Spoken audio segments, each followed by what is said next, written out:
भारत भाषाओं का देश है। यहाँ विविधता में ही एकता का दर्शन होता है। भारतीय संविधान ने इस भाषाई विविधता को संरक्षित करने और राष्ट्रीय एकता को बनाए रखने के लिए भाषाओं तथा लिपियों को एक सुव्यवस्थित संवैधानिक रूप प्रदान किया है। संविधान के अनुच्छेद 343 के अनुसार संघ की राजभाषा हिंदी होगी और उसकी लिपि देवनागरी होगी। इस प्रकार हिंदी को राजभाषा या official language of the union के रूप में मान्यता प्राप्त है। संविधान निर्माताओं ने यह व्यवस्था की है कि अंग्रेजी भाषा 15 वर्षों तक सहायक राजभाषा एसोसिएट ऑफिशियल लैंग्वेज रहेगी, परंतु व्यवहार में आज भी हिंदी और अंग्रेजी दोनों ही प्रशासनिक कार्यों में युक्त होती है। एक अंतर जानना चाहेंगे कि राजभाषा और राष्ट्रभाषा का अंतर क्या है। संविधान में राष्ट्रभाषा शब्द का कहीं भी उल्लेख नहीं है। हिंदी राजभाषा है, न कि राष्ट्रभाषा। यह अंतर अवश्य समझना चाहिए कि जो राष्ट्रभाषा है वो लोगों द्वारा स्वीकार की गई है, ये प्रेम है, ये स्वीकारोक्ति है, जबकि राजभाषा का होना संवैधानिक है। देवनागरी लिपि की संवैधानिक स्थिति की बात करें तो अनुच्छेद 343 के भाग 1 में यह स्पष्ट कहा गया है कि संघ की राजभाषा हिंदी होगी और उसकी लिपि देवनागरी होगी।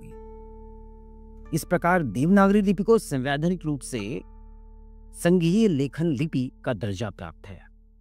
सरकारी दस्तावेजों, न्यायालयों और संसद में हिंदी लेखन देवनागरी में ही मान्य है। देवनागरी लिपि की यह स्थिति भारत में लिपियों के इतिहास में एकमात्र उदाहरण है जहां किसी लिपि को संवैधानिक मान्यता दी गई है।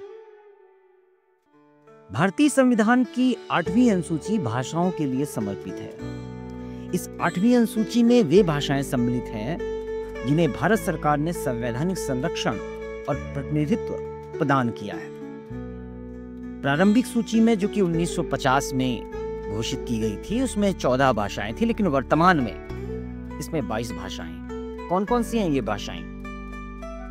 पहली 14 भाषाएं और इसके बाद 15वें से लेकर 22वें तक का नंबर उसी क्रम में है। असमिया, बांग्ला, गुजराती, हिंदी, कन्नड़, कश्मीरी, कोंकणी, मलयालम, मराठी, नेपाली, उड़िया या ओड़िया, पंजाबी, संस्कृत, तमिल, तेलुगु, उर्दू, सिंधी, मणिपुरी, बोडो, संथाली, मैथिली और डोगरी। सिंधी भाषा को संविधान की 21वें संशोधन अधिनियम 1967 के द्वारा जोड़ा गया और साथ में अन्य भाषाओं को भी, जबकि डोगरी जो 22वीं भाषा के रूप में मान्यता प्राप्त थी, वो संविधान का 92वां संशोधन था जो कि 2003 में हुआ। इसके अलावा वो कौन कौन सी भाषाएं हैं जिनकी लिपि देवनागरी है? हिंदी, मराठी, संस्कृत, कोंकणी, नेपाली, डोगरी, बोडो और मैथिली। ये ऐसी 8 भाषाएं हैं जिनकी लिपि देवनागरी है। भारत में भाषाओं की कुल संख्या के बारे में बात करें तो कुल मात्र भाषाएं जो दर्ज हैं वो है 1369। इनमें से 121 भाषाएं ऐसी हैं जिनके वक्ताओं की संख्या 10,000 से भी अधिक है। इन 121 भाषाओं में से 22 को संविधान की 8वीं अनुसूची में स्थान मिला है। भारत में भाषाई विविधता इतनी व्यापक है कि हर 200 किलोमीटर पर एक नई बोली, उच्चारण और व्याकरणीय भिन्नता दिखाई पड़ती है। यह हमारे सांस्कृतिक वैभव का प्रतीक है। हम बात करेंगे विश्व में। भारत जो विश्व है उसमें हिंदी भाषा की स्थिति क्या है।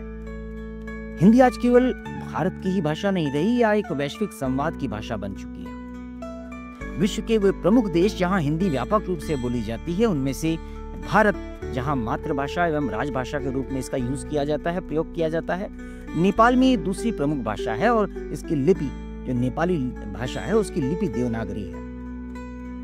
मॉरिशस में बड़ी संख्या में भारतीय मूल के लोग हैं जो हिंदी का प्रयोग करते हैं। फिजी में तो आधिकारिक भाषा के रूप में इसे मान्यता प्राप्त है। सूरीनाम में भारतीय प्रवासी समुदाय इसका प्रयोग करता है। त्रिनिदाद और टोबैगो, ये दक्षिण अमेरिकी देश हैं, जहां हिंदुस्तानी रूप में यह प्रचलित है। गुयाना में भारतीय वंशज समुदाय के द्वारा यह बोली जाती है। दक्षिण अफ्रीका में प्रवासी जो भारतीय जनसंख्या है वह इस भाषा का प्रयोग करता है। संयुक्त अरब अमीरात यानी यूएई बड़ी भारतीय कार्यबल के कारण वहां पर भी हिंदी एक सुलभ भाषा है।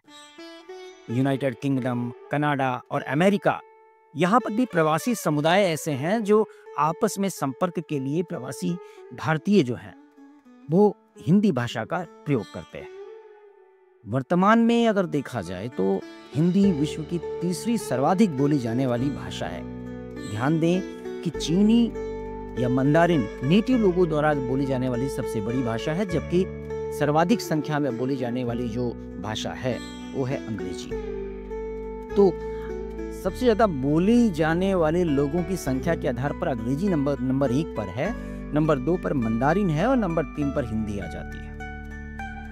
हिंदी और देवनागरी का जो संवैधानिक दर्जा है केवल प्रशासनिक व्यवस्था नहीं है, बल्कि यह भारत की एक भाषाई एकता, सांस्कृतिक पहचान और सभ्यतागत गौरव का प्रतीक है। देवनागरी की वैज्ञानिकता और हिंदी की व्यापकता ने भारत को एक भाषाई सेतु प्रदान किया है जो विविध भाषाओं को जोड़कर राष्ट्र की आत्मा को प्रकट करती है। धन्यवाद।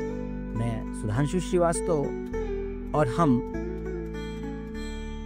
आगे देखेंगे कि संयुक्त राष्ट्र यूएनओ में हिंदी को आधिकारिक दर्जा दिलाने की पहल जारी है। विश्व के 40 से अधिक देशों में हिंदी शिक्षण संस्थानों में सक्रिय है। प्रवासी भारतीय समाजों ने हिंदी को अपनी पहचान और संस्कारों से जोड़े रखा है। सारांश के रूप में हम देखेंगे अनुच्छेद 343(1) में संघ की राजभाषा हिंदी व लिपि देवनागरी के बारे में बताया गया है। अनुच्छेद 351 हिंदी के विकास का मार्ग निर्देशित करता है। हिंदी राजभाषा है, लेकिन यह राष्ट्रभाषा की भूमिका भी निभाती है। यद्यपि यह केवल भूमिका निभाती है, ये लीगल स्थिति नहीं है। 8वीं अनुसूची में 22 अनुसूचित भाषाएं हैं और देवनागरी हिंदी की वैज्ञानिक और सार्वभौमिक लिपि है। अगले पाठ की रूपरेखा में हम देखेंगे भाषा का संविधान से समाज तक का सेतु। इसमें देखेंगे भाषा, संविधान, संस्कृति का पारस्परिक संबंध, संविधान की अन्य भाषिक अनुसूचियां, 9वीं, 10वीं और 11वीं का भाषिक दृष्टिकोण, भाषाई अधिकार और शिक्षा नीति, हिंदी का संवैधानिक कर्तव्य और विश्व स्तरीय अवसर। नमस्कार, मैं सुधांशु श्रीवास्तव।